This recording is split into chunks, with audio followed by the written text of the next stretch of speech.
Okay, so it's Sunday the 18th of October and it's a lovely day. We've had a dry week actually, the sun's shining for most of the last 4 days, no rain for 5. And I thought something I've been thinking about doing really, seasonally probably, is to have a little look around the farm. And obviously I go around the farm most days, pretty much every day, checking the sheep and looking at stuff. But I don't take the camera out and document it as much as I probably ought to. So today, it's a nice day and I got a bit of time. And so I think I'll have a little look around the farm and see what we can, see how everything's looking. And while we're doing that, we also obviously have a good look around and see what our neighbours are doing as well. I don't know if you can quite see up there on the hill, but one of our neighbours is out working today, even though it's a Sunday, putting some slurry on the fields with an umbilical. Pretty hard to pick out, I think, with the sun, but it's supposed to rain again next week. Having 5 dry days in October is probably about all we can expect some years. So when it is dry, we got to crack on and do what we got to do. This is a field where we did hay in September a month ago, and haven't had anything in here since. Not a lot of regrowth. Grass has really slowed down growing when you get to October, and trees are starting to lose the leaves. I'll have a closer look at trees in a minute, I think. These are all the lambs we have left, mostly ewe lambs now. The wethers have been sold mostly. There's a few smaller ones left that have got to go soon. So most of these are ewe lambs, so we'll just have to sort through those and decide which ones I want to keep for breeding ewes.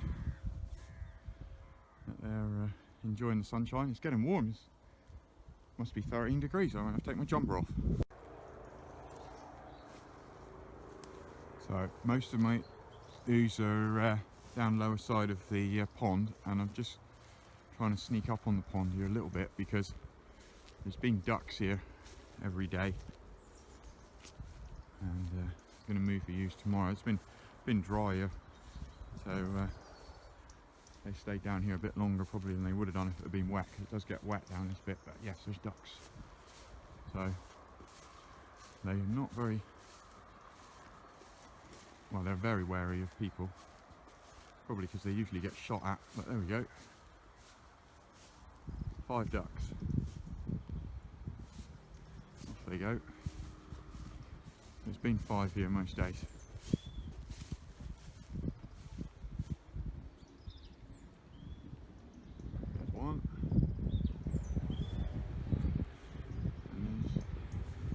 The other 4 flying right across in front of the sun.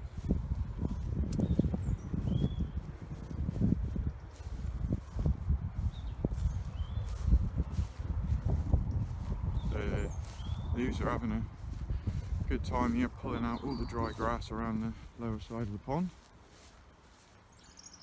Like I said, I'm going to get them in tomorrow and sort them into their mating groups. So it's just time to start thinking about putting the rams in for lambing next March.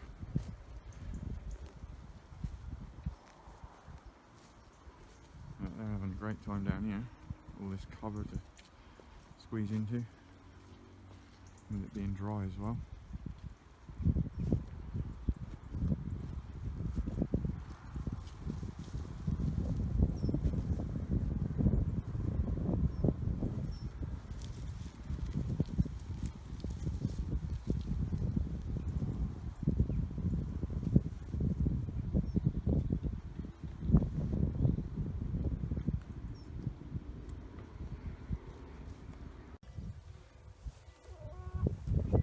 Laying chickens and a cockerel, and there's a trio of meat chickens, Cornish game, Indian game, we call them Cornish games, we're in Cornwall. And these are our mongrel chickens, sort of crossbreds, and somewhere there could be a duck. I don't know where the duck is. We'll find the duck. There she is. our duck and her sister. Those two reared together under the same hen and still inseparable.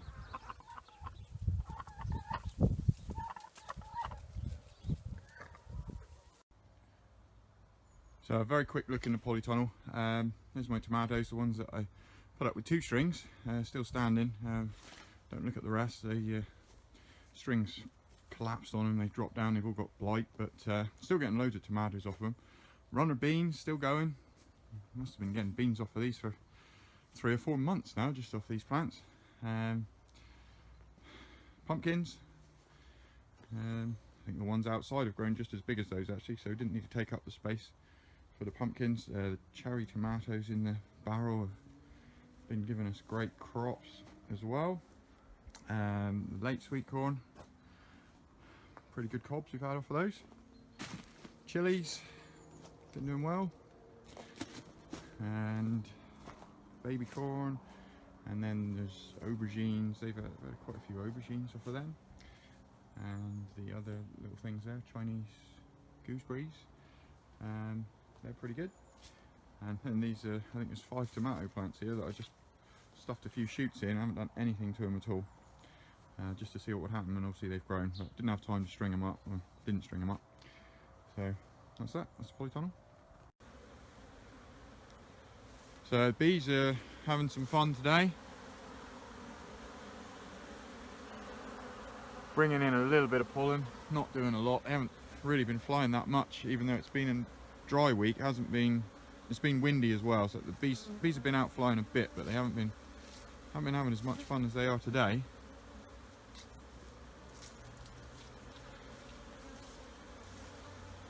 Most of these just got two boxes of bees. That one's only got 1 there in the middle, but the top box is for insulation, so and that's just a little box with 6 frames in there. I don't know what they're going to do. There's not many bees in there. And just over here yesterday we planted some acorns here in this little patch, just to see see if they would come up, grow into some oak trees, which we can plant around in some hedges where we've got some patches. These are my apple trees.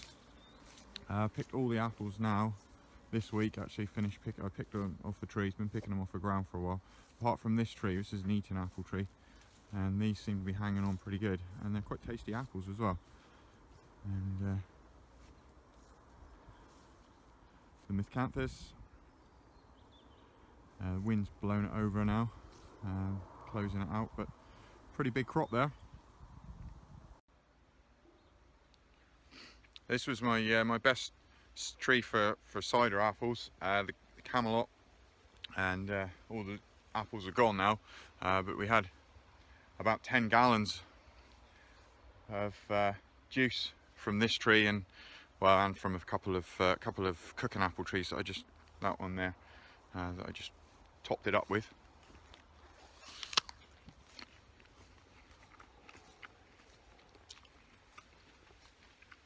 And this one here is a crab apple, and we haven't picked this one yet.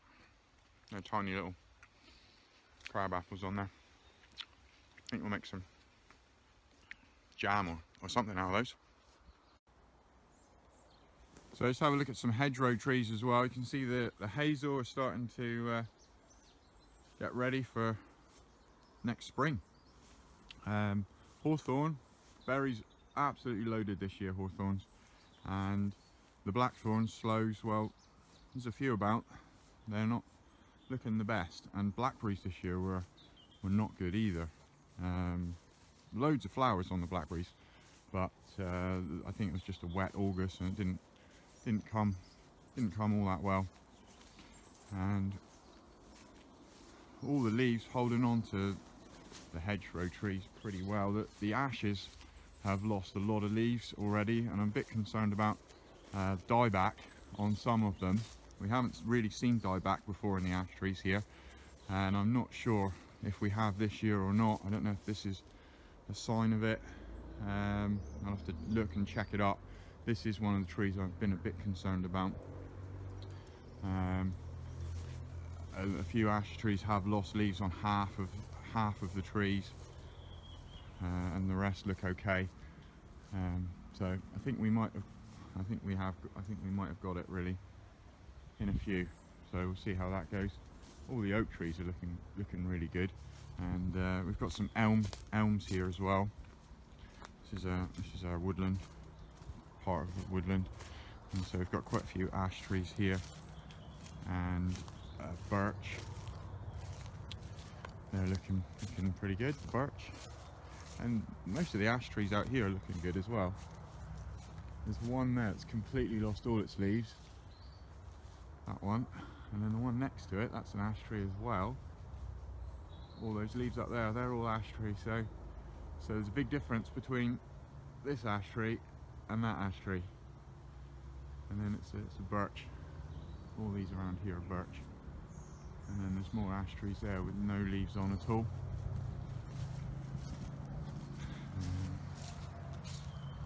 Other bushier ones. And the oak trees this year are absolutely loaded with acorns. Absolutely loaded. And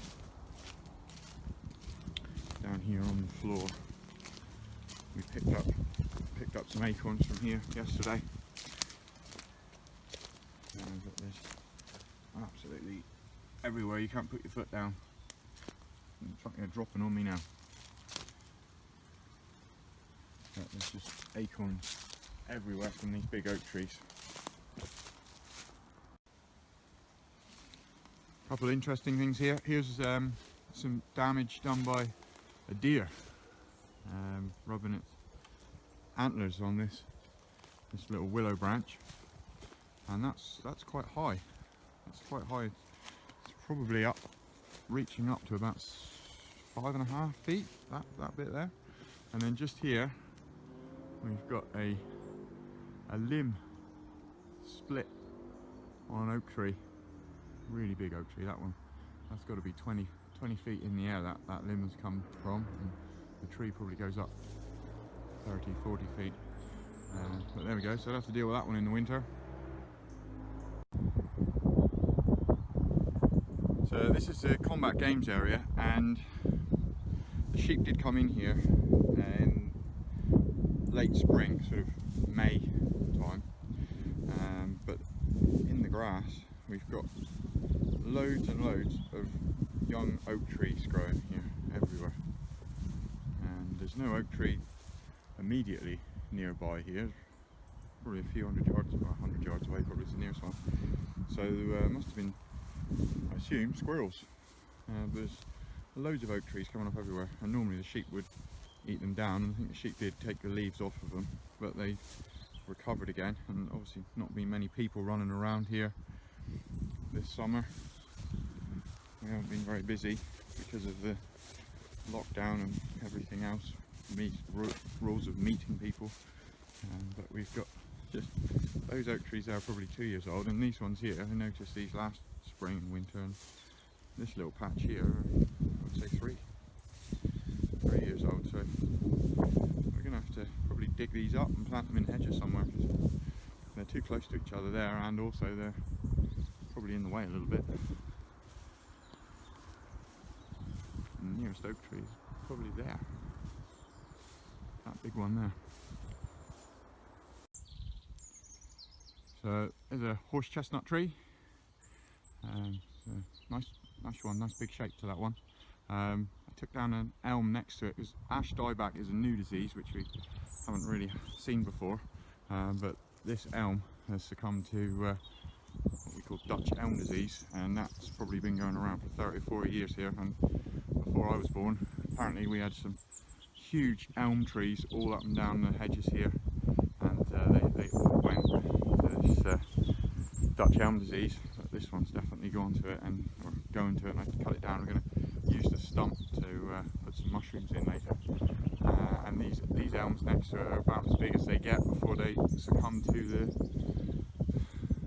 Dutch elm disease, and this one here hasn't got much life left in it either. There's a few leaves on it, and if you look at the trunks, how you can see what's happening. I think it's beetles that gets in underneath the bark and just sort of slowly kills it, I think.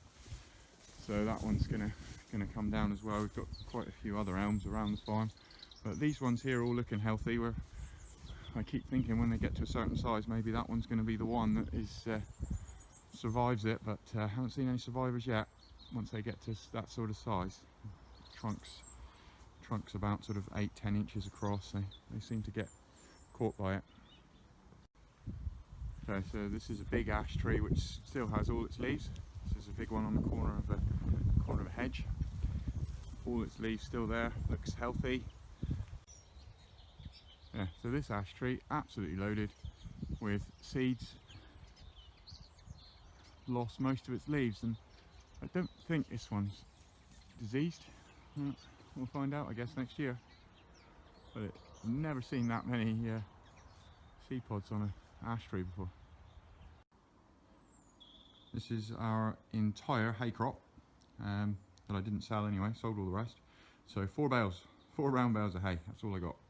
And there's some straw left there from last year. Oh, actually that's from 2 or 3 years ago, but we don't use a lot of straw because the sheep are out most of the time, and hopefully we won't need a lot of hay either. We have got some silage as well. We'll have a look at that in a minute. So this is silage we made this year, 20 bales of first cut wet silage. I got a video on that as well, which I'm making that.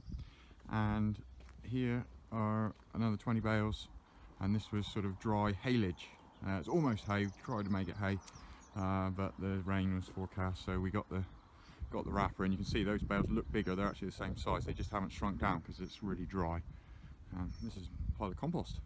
I think that should be enough for the garden for next year and the polytunnel.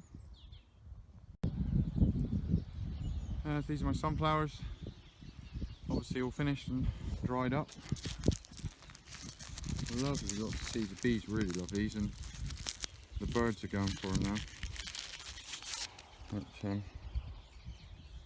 they love the seeds, I guess. Birds are all up in these trees. They just flew off when I came up here. But lovely crop. I can't really harvest it, so we'll probably just turn the pigs in here and turn it all over again. Yeah, this is what I call my pig pen trials, and this is the last crop that I sowed. It was 11th of September, and it was stubble turnips mixed with Phacelia, and maybe the 11th of September was a little bit too late, but they've come up and they're sat there, and they should, obviously if they were put in a month earlier they would have looked a lot better than this, and I'll show you that, because this was where the pigs were last. I only got them out at the beginning of September, so that's why it went in then. So it isn't looking great, but it's all there. I'm hoping the Phacelia will flower in the spring. And this is just stubble turnips. I wish I put some Phacelia in this mix as well, but I didn't have many seeds left. That was my last lot, went in that last patch. And so these stubble turnips here are looking pretty good. They went in the last week of August. This little patch is looking good, and this will come for the pigs in the spring. Possibly the bees if pigs don't get to it. So this was the second week of August, I think it was around about then. Phacelia and stubble turnip and chicory mix, and the caterpillars went nuts on the stubble turnips, and the Phacelia is now starting to flower, which is not exactly what I wanted. I was hoping it was going to sit here, cover the ground all winter, and then flower in the spring, but most of it looks like most of it's looking like they're coming to seed or flower, which is well, it's probably too late for the bees now. And you can see there's some chicory growing through it as well, so we'll see how that overwinters. This is the first year I've grown Phacelia, so I don't really know, but there's some patches. I think slugs took those patches there. But just this edge, this one scat I put in the Phacelia, so the rest of it's just stubble turnips. Phacelia's not quite as thick this end of the trial, but still there and still coming to flower by the looks of it as well. And there's more chicory at this end, but yeah. So this one well, I broadcast it with a fiddle, so one walk up and back. Lots of chicory at this end. Pretty good patch of stubble turnips now. there was absolutely nothing there. Sort of 3 weeks after I put it in, the end of August, the caterpillars took it apart. And then this little patch here, well, this was supposed to be Phacelia, but I think something went wrong. Didn't grow that well. It got swamped out by the weeds, I think. And then this was chicory and clover, and that's looking really good. That managed to get ahead of the weeds and swamp it. So there's a couple of strips of that, and then we're back to stubble turnips again, which was put in the same time as the batch down that we just looked at, the other side of the chicory. But this didn't seem to get hit with the caterpillars, so this is what it would have, or should have looked like, I guess, the other one. And if we look down in here, we have got some really nice tracks. I don't think the ones down the bottom have got quite the same, well, they haven't got the same sort of bulbs on them. And that's where the pigs are at the moment. They're really enjoying this sunshine too. So I think that's probably it. Well, a little walk around the farm. Try and do it again next season, or the middle of winter, I guess that'll be. I thought we'd better have a quick look at the pigs. And the dry soil. This might be the last time I see dry soil. Until March.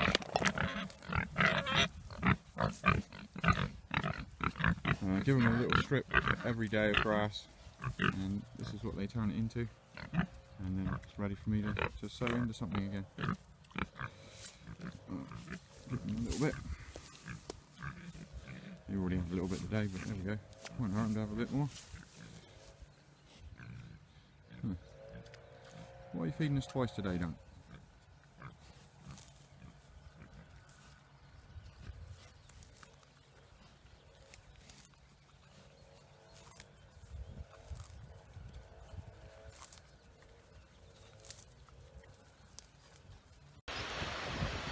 So occasionally do take some time off, and since it's such a nice day and it's in October and we didn't think a beach would be too busy, we've come to a beach. And whenever we go to the beach, Rosie has to go in the sea. Doesn't matter what time of year it is.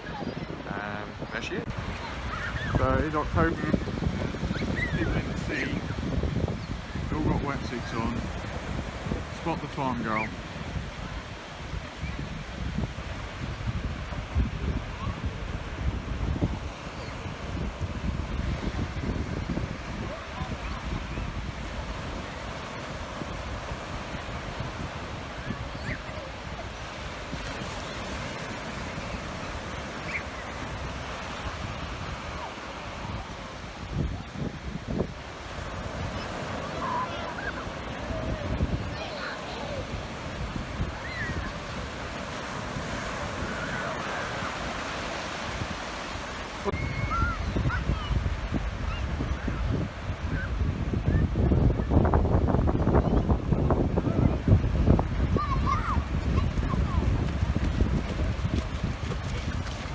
What's it like? It's cold. It's very cold. But I'm used to it now. Is it fun? Yeah. Cool. Gonna go for a bit more?